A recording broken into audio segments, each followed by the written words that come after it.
Tito capítulo 1, do versículo 1 ao versículo 4. Paulo, servo de Deus e apóstolo de Jesus Cristo, para promover a fé que é dos eleitos de Deus e o pleno conhecimento da verdade segundo a piedade, na esperança da vida eterna que o Deus que não pode mentir, prometeu antes dos tempos eternos, e em tempos devidos manifestou a sua palavra mediante a pregação que me foi confiada por mandato de Deus, nosso Salvador.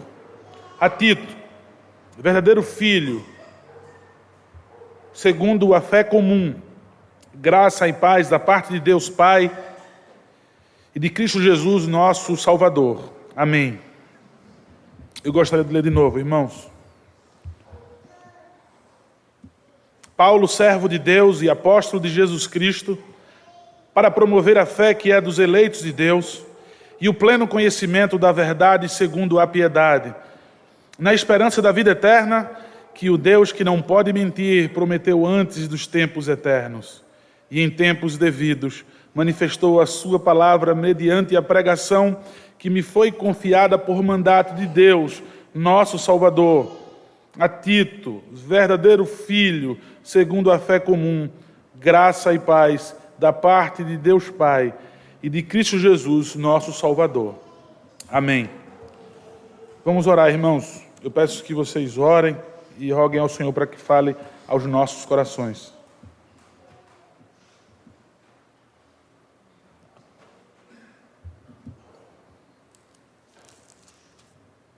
Ó Deus, a Tua palavra é maravilhosa, Tua palavra é poderosa.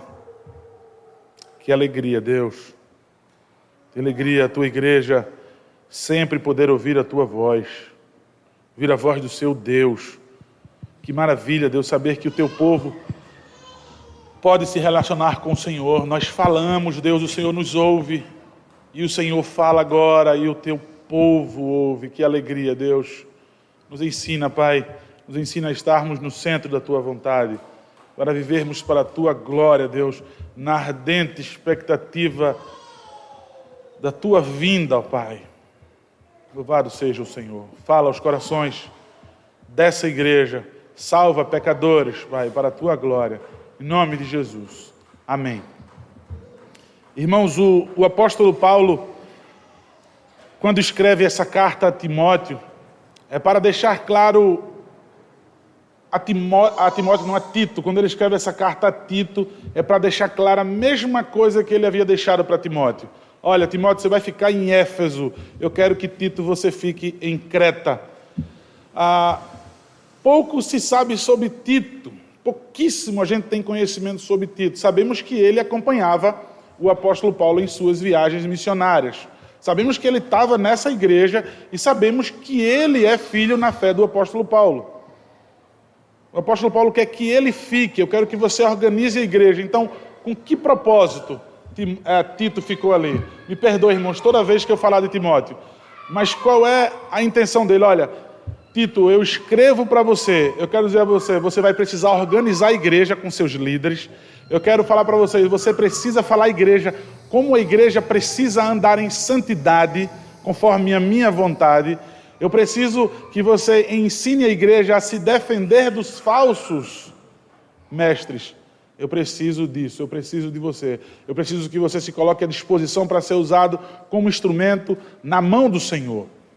Então é isso que o apóstolo Paulo quer dizer aqui a Tito, em sua 4ª viagem missionária, mais ou menos no ano de 62 ou 64 depois de Cristo, é que ele vai e escreve essa carta com tanta precisão a esse seu companheiro, a esse seu aliado na pregação do Evangelho.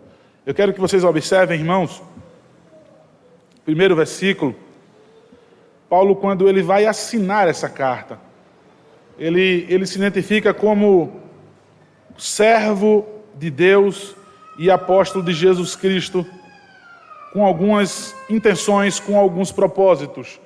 Ele coloca da mesma forma, ele se identifica da mesma forma como em Romanos. Eu, Paulo, servo. E é bom a gente relembrar então, que tipo de servo é esse que o apóstolo Paulo aqui se descreve? 3 palavras comumente são usadas para a palavra servo no grego. A palavra doulos, a palavra mistos e a palavra diáconos. Existe ainda uma outra palavra pouco usada, que é hiperetas, que eram aqueles escravos condenados nas galés dos navios a remarem até a morte. Mas as mais usadas é mistos, diáconos e doulos.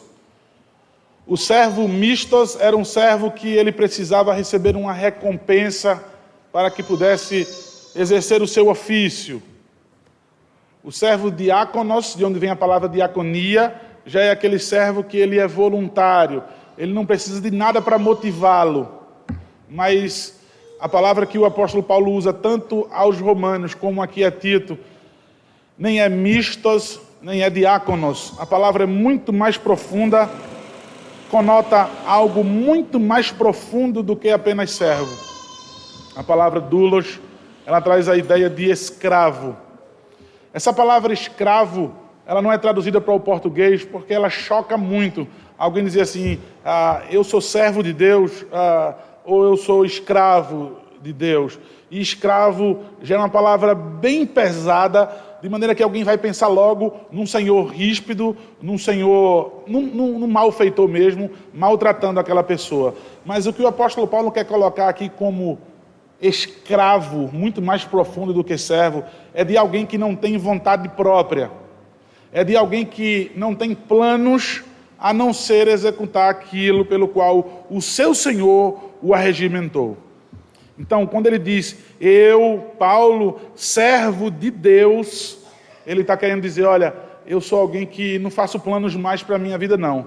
A minha vida está nas mãos do Senhor. Eu não tenho vontade própria. A minha vontade é estar no centro da vontade de Deus. Então, ele quer mostrar com que profundidade ele está nesse relacionamento com o Senhor. Ele não é aquela pessoa que oscila, é aquela pessoa que atende se quiser o chamado ou não. Eu obedeço se for conveniente, eu obedeço se eu conseguir, eu obedeço se não for prioridades. Ele quer colocar aqui, ele é servo.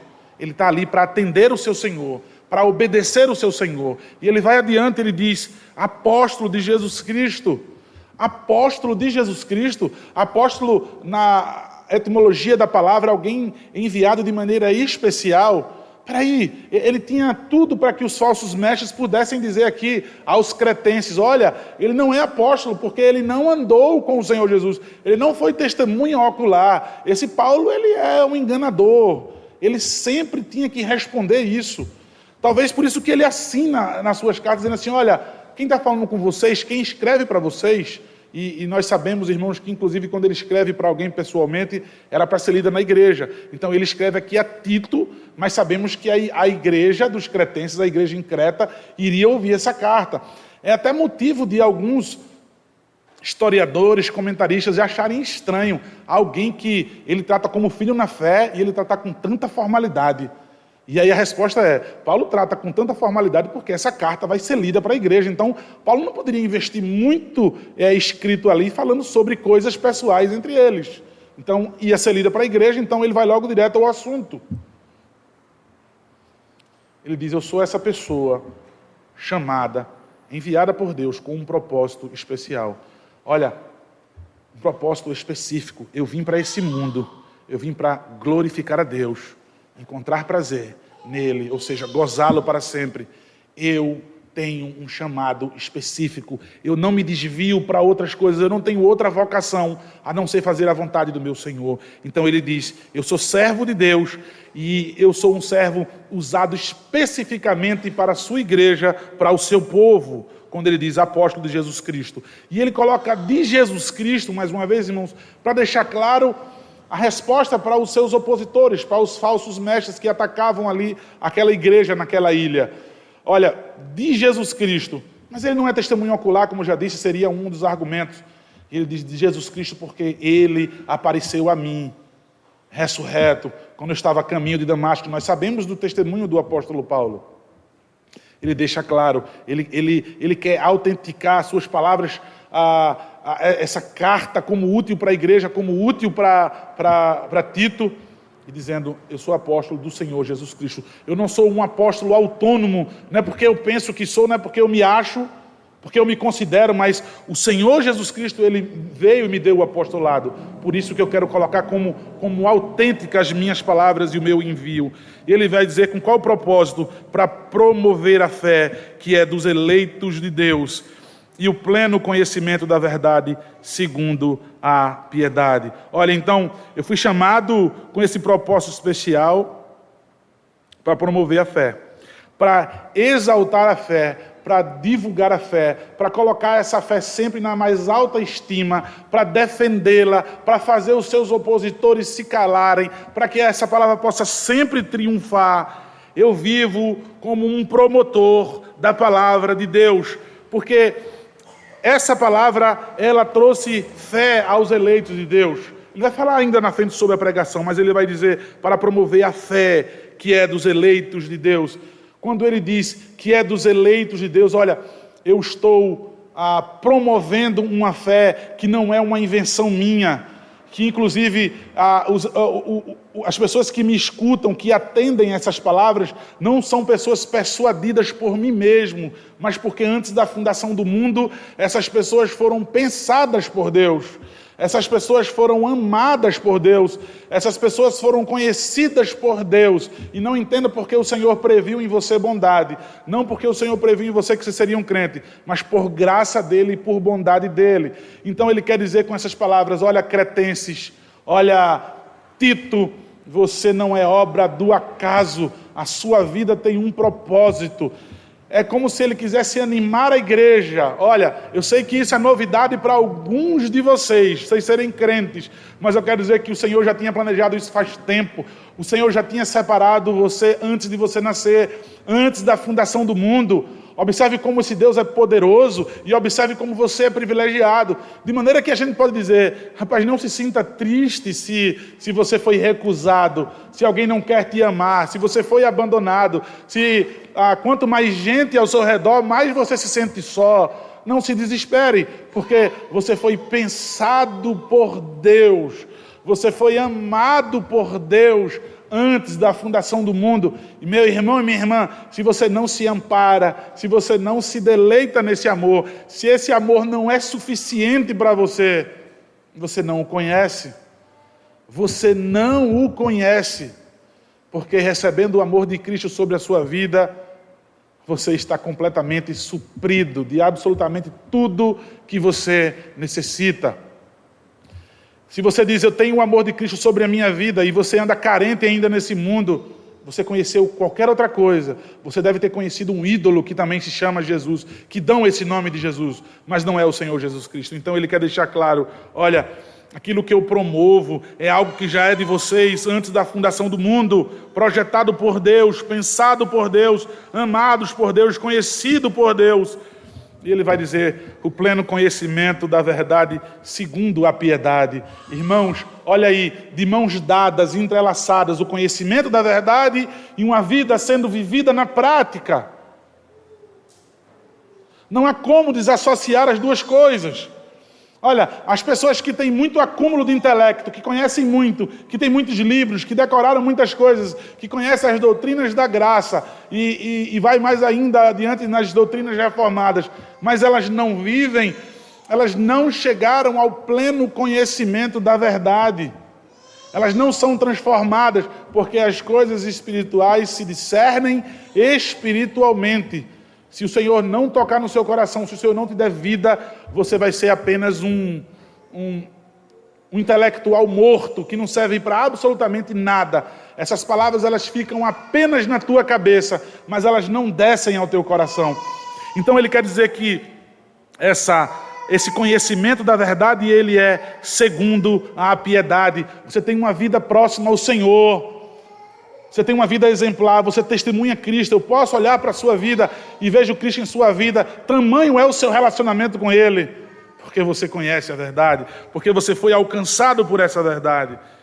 Então ele segue dizendo no versículo 2, na esperança da vida eterna, que o Deus que não pode mentir prometeu antes dos tempos eternos. Na esperança da vida eterna. Mais uma vez, irmãos, a palavra esperança não naquilo que a palavra se tornou no nosso português.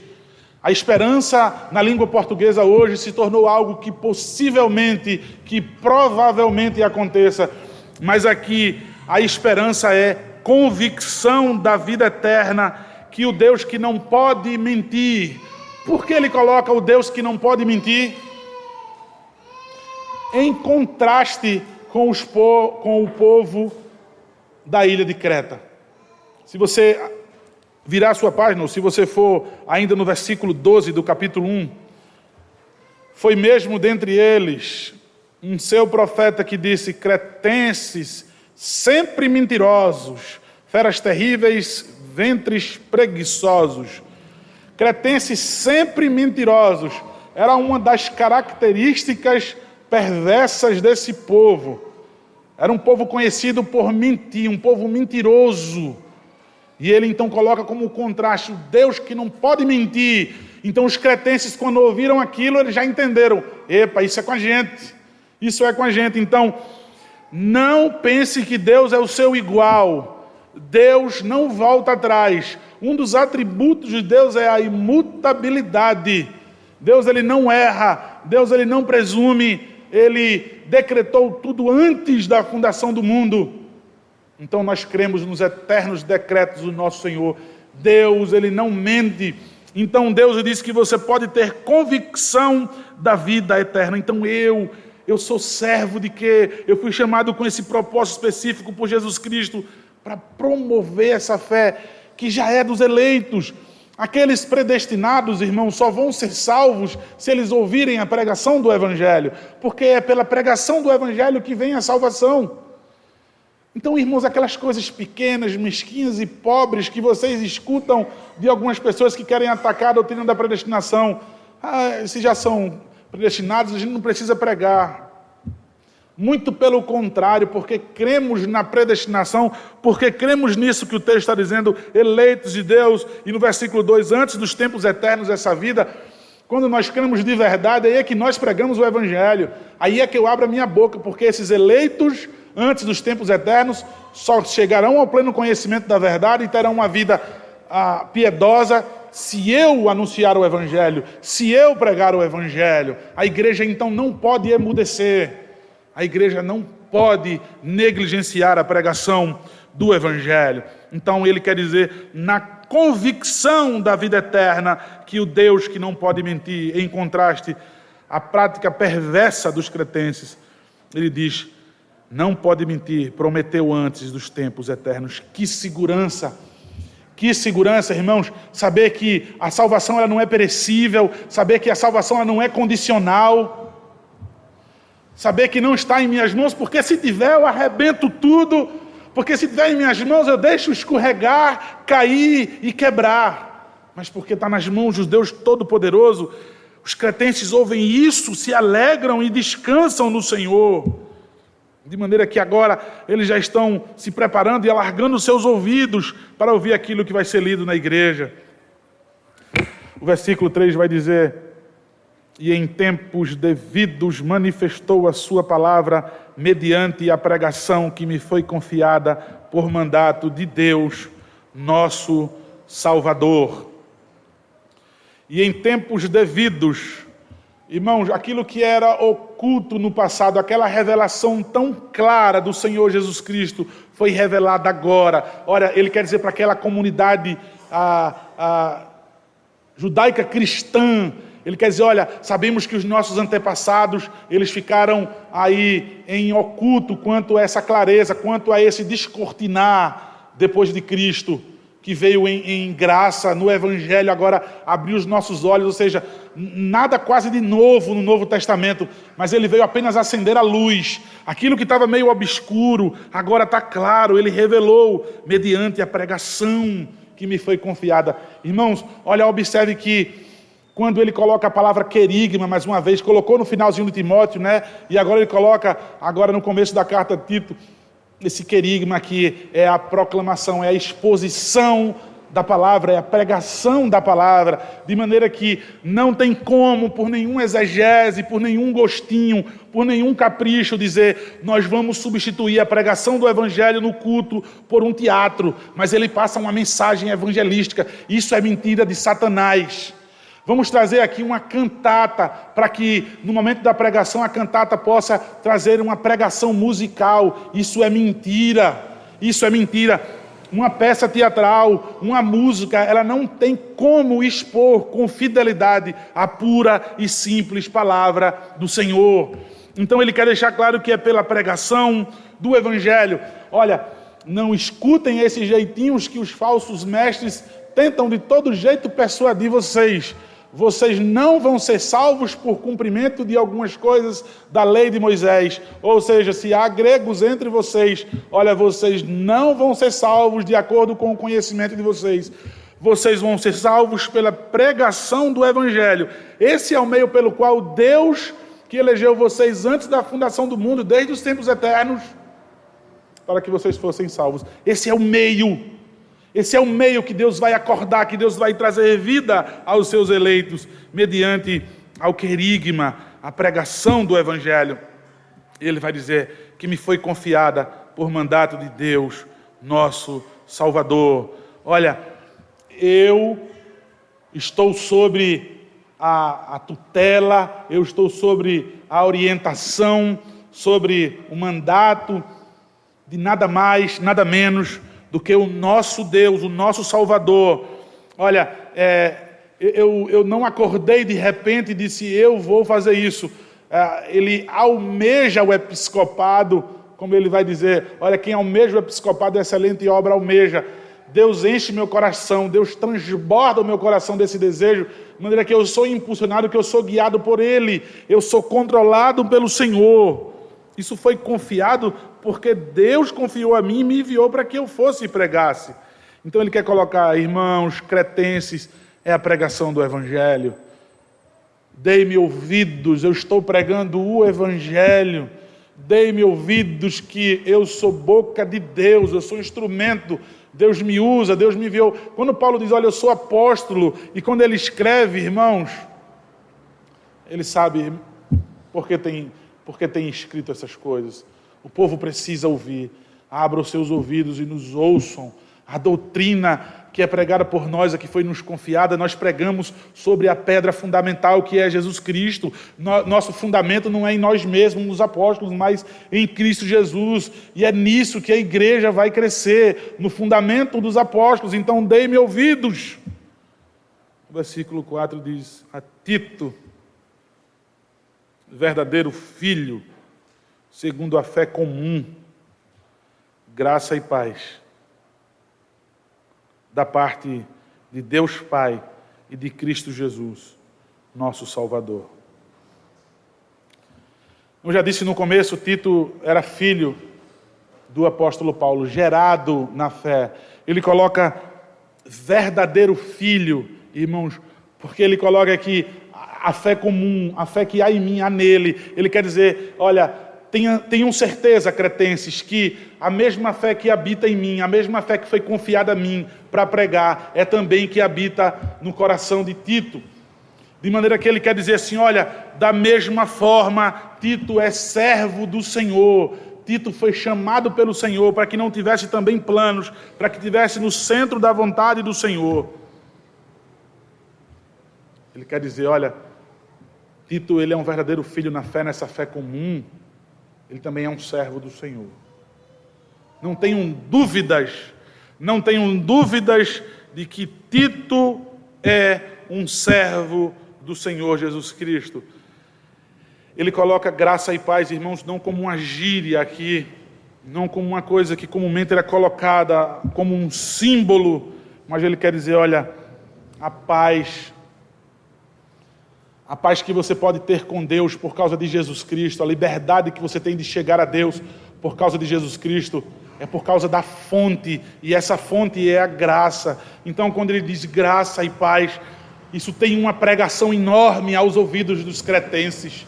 Isso tem um significado enorme para a igreja que ali escuta. Olha, a paz com Deus, por causa da emanação que procede dessa fonte que é a graça de nosso Senhor Jesus Cristo. É isso que eu quero que habite ricamente, que transborde em vocês. Irmãos, Apenas uma saudação do apóstolo ao seu filho na fé. Verdadeiro filho. Sem sombra de dúvidas, ele é igualzinho a mim. Eu preguei, eu o discipulei, ele cresceu, ele amadureceu, ele evidenciou o conhecimento de Deus por causa de uma vida piedosa. Eu coloco ele como instrumento nas mãos do Senhor, para que possa edificar essa igreja, para que possa contribuir na edificação dessa igreja.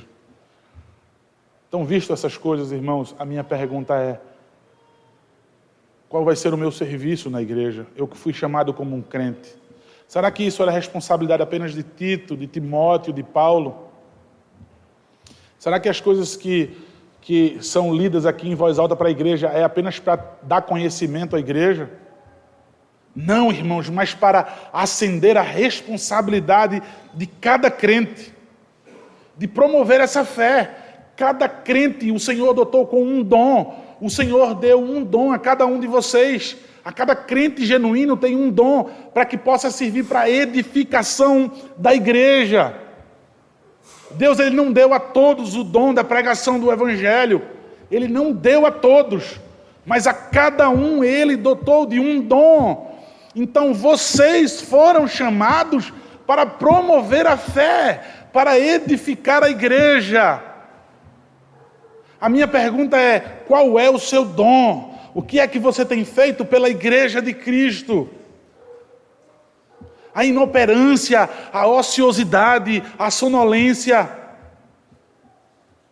o coma do qual vive a igreja evangélica, isso não é bíblico.